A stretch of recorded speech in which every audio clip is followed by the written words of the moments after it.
बिस्मिल्लाहिर्रहमानिर्रहीम, अस्सलाम वालेकुम। ये वीडियो रिकॉर्ड मैं कर रहा हूँ 21 अप्रैल से पहले, लेकिन जिस दिन पब्लिक होगी उस दिन की तारीख का मुझे अंदाज़ा नहीं है। लेकिन बात करते हैं कि इस वक्त सहाफ़ियों में, बड़े बड़े सहाफ़ियों में बड़ा मुकाबला चल रहा है कि कौन शहबाज शरीफ और मरियम नवाज़ की कितनी चापलूसी करता है, कौन कितनी खुशामद करता है, कौन कितनी झूठी खबरें देता है। और आपको पता ही है कि one and only Hamid Mir साहब हैं, जिनके पास ये क्रेडिट है, जिनके पास ये एजाज़ है, जिनके पास ये रिकॉर्ड है कि पाकिस्तान में सबसे ज़्यादा झूठी खबरें देने का रिकॉर्ड उनके पास है। और मैं हमेशा कहता हूं कि मैं ये चैलेंज करता हूं, मैं साबित कर सकता हूं कि उन्होंने कौन सी कब कब झूठी खबरें दी और सबसे ज़्यादा झूठी खबरें दी। फिर नजम सेठी ने भी बहुत उनको टफ़ टाइम दिया। लेकिन आजकल मरियम नवाज़ और शहबाज शरीफ की खुशामद में अगर कोई उनको सबसे ज़्यादा टफ़ टाइम दे रहा है तो वो हैं मोहतरम और मकाम फ़ाद हुसैन साहब। फ़ाद हुसैन साहब जिनको इंडिपेंडेंट सहाफ़ी के नाम पर टीवी चैनल्स पर बिठाया जाता है, जिनको ख़ास तौर पे शाहज़ेब खानज़ादा उनको बहुत ज़्यादा लेते हैं कि इंडिपेंडेंट सहाफ़ी। अच्छा, दिलचस्प बात यह है कि शाहज़ेब खानज़ादा जो इंडिपेंडेंट व्यूज़ लेते हैं दो बड़े सहाफ़ी कहकर, वो सबसे ज़्यादा हामिद मीर साहब और फ़ाद हुसैन साहब के लेते हैं। अच्छा, अब मैं ज़रा फ़ाद हुसैन साहब के हवाले से आपको बताना चाहता हूँ। फ़ाद हुसैन साहब एक तो ये मुस्लिम लीग नून के मुशाहिद हुसैन सैयद जो हैं उनके ये भांजे हैं। लेकिन एक और बात भी आप ये देखें कि हमारे जितने खूनी लिबरल्स हैं, हमारे जितने बड़े बड़े पढ़े लिखे लोग हैं, हमारे जो बाहर से पढ़ कर आने वाले हैं, ये जो वैसे बड़े सेकुलर बड़े लिबरल हैं, लेकिन इस वक्त ये जब PDM बनी, मौलाना उसके सरबराह थे, तो ये मौलाना के दरबारी बने हुए थे, ये उसके प्रमोटर बने हुए थे, ये उसकी खुशामदी बने हुए थे। ये मौलाना की जो मजहबी मुतशद्दिद बातें हैं उस पर तनकीद नहीं करते थे। मौलाना की जलसों में खड़े होकर जो शदीद जो है वो कंट्रोवर्शियल इस्लाम के हवाले से, दीन के हवाले से, मज़हब के हवाले से बातें हैं, उन पर खामोश रहते थे। यानी मौलाना फजलुर रहमान जो मर्ज़ी कहे वो काबिल बर्दाश्त है, क्योंकि ज़रूरत है मौलाना फजलुर रहमान की। मौलाना फजलुर रहमान हुकूमत गिराने में शामिल थे, उन्होंने हुकूमत गिराई। अब नून लीग की हुकूमत आई तो इससे इनके मफादात जुड़े हुए हैं। यही बातें जो मौलाना फजलुर रहमान कर रहे हैं, अगर यही बातें तहरीक लब्बैक कर रही थी तो उस वक्त ये तहरीक लब्बैक के ख़िलाफ़ थे। लेकिन वही बातें मौलाना करें तो ठीक है, क्योंकि मौलाना जो है वो गिराना चाहते थे इमरान खान को। अच्छा, एक तो मैंने आपको बता दिया कि फ़ाद हुसैन साहब जो हैं ये भांजे हैं मुशाहिद हुसैन सैयद साहब के। दूसरा ये है कि जब बेनज़ीर भुट्टो की हुकूमत, दूसरी हुकूमत बेनज़ीर भुट्टो की, वो घर भेजी थी उस वक्त के सदर फारूक लगारी ने, तो बताया ये जाता है और इल्ज़ाम ये है और कहा यह जाता है और इसका जवाब देना चाहिए फ़ाद हुसैन साहब को। उनके ऊपर इल्ज़ाम यह है कि वो उस वक्त जो फारूक लगारी हैं उनके बेटों के क्लास फेलो थे, उनके साथ पढ़ते थे। और जब उनके बेटों की कुर्बत की वजह से, जब क्योंकि पहले उनके क्लास फेलो रहे, ये यानी टाइम ड्यूरेशन मुझे कंफर्म नहीं है कि जब सदर फारूक लगारी ने बेनज़ीर भुट्टो की हुकूमत को घर भेजा, ये उस वक्त भी उनके साथ पढ़ रहे थे या उससे पहले उनके क्लास फेलो थे उनके बेटों के। जैसे ही बेनज़ीर भुट्टो की हुकूमत हटाई गई तो इनको इल्ज़ाम ये लगाया जाता है और कहा यह जाता है और बताया यह जाता है कि इनको ईवान सदर में नौकरी दे दी गई थी। इन्होंने नौकरी ले ली थी ईवान सदर में, जो आज बहुत बड़े जमहूरी बनते हैं, जो जमहूरियत के दाई बनते हैं, जो जमहूरियत के, ऐसा लगता है कि इनसे ज़्यादा दर्द किसी को नहीं जमहूरियत का, जिनके पेट में हर वक्त मरोड़ उठते हैं जमहूरियत के। जो सदर लगारी हैं फारूक लगारी, उन्होंने जब बेनज़ीर भुट्टो की हुकूमत को घर भेजा तो उसके बेनिफिशरी थे, इन्होंने वहाँ पर नौकरी ले ली थी। अच्छा, फिर क्या हुआ, नवाज शरीफ का दूसरा दौर हुकूमत आया। नवाज शरीफ का जब दूसरा दौर हुकूमत आया तो इनके मामू मुशाहिद हुसैन सैयद साहब जो हैं वो बन गए वज़ीर इत्तलात। जब मामू वज़ीर इत्तलात हो तो भांजे की मौजें ही मौजें। फिर इनका क्या हुआ, फिर ये फ़ाद हुसैन साहब जो हैं ये एक तो इनको उन्होंने दी नेशन के का एडिटर लगवा दिया। हालांकि आरिफ निज़ामी साहब जो हैं वो आरिफ निज़ामी साहब जो हैं वो उनको पहले उनको ज़ाहिर है उनको इन्फ्लुएंस किया गया और आरिफ निज़ामी साहब को जो है वो एतराज़ भी था इन पे कि ये किसी के शायद पे रोल पर हैं, और इस तरह की बातें भी उस वक्त थी जो आरिफ निज़ामी साहब ने कुछ दोस्तों को बताई थी। और उनको ये था कि असलम बेग और उनके कुछ दोस्तों से ये पैसे लेते हैं और ये पेड स्टोरीज़ जो है वो करते हैं। इनके ऊपर ये भी इल्ज़ामात उस वक्त आरिफ निज़ामी साहब के ज़रिए लोगों ने बताए थे। लेकिन मुशाहिद हुसैन सैयद के कहने पर ये जूनियर थे, उसके बावजूद इनको दी नेशन का एडिटर बना दिया गया। उसके ऊपर भी बड़े तफज़ात थे, बड़े एतराज़ात थे।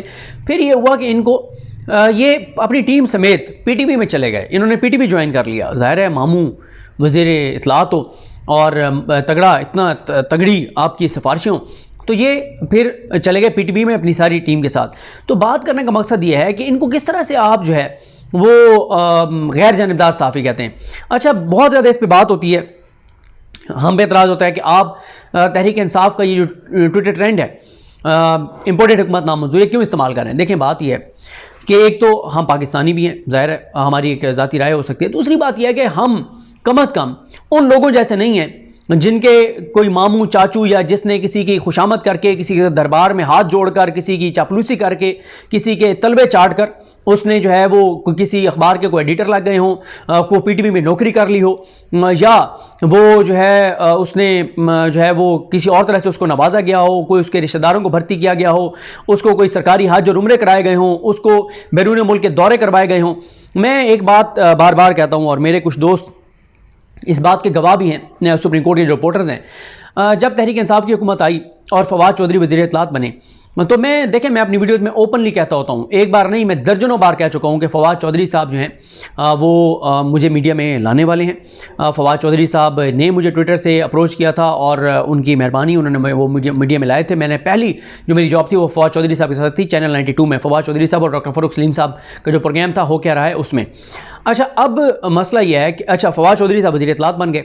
उन्हीं दिनों में मैंने, जब फवाद चौधरी साहब वज़ीर इत्तलात थे, तहरीक इंसाफ की हुकूमत थी, उन्हीं दिनों में मैंने जो है वो चैनल 92 से रिज़ाइन किया था। मैंने जब रिज़ाइन किया तो फवाद चौधरी साहब को साकिब निसार साहब ने, फवाद चौधरी साहब, अरशद शरीफ साहब और इनके साथ शायद मुस्तफ़ा खोखर साहब थे या राजा आमिर अब्बास साहब थे, बहरहाल इन्होंने कोई अदालत के हवाले से कोई कमेंट्स पास किए, जो फेक अकाउंट्स केस था आसिफ अली जरदारी का, उसके हवाले से जो केस चल रहा था, इन्होंने कोई बात की और साकिब निसार साहब ने 100 वोटों लेकर और इनको तलब कर लिया।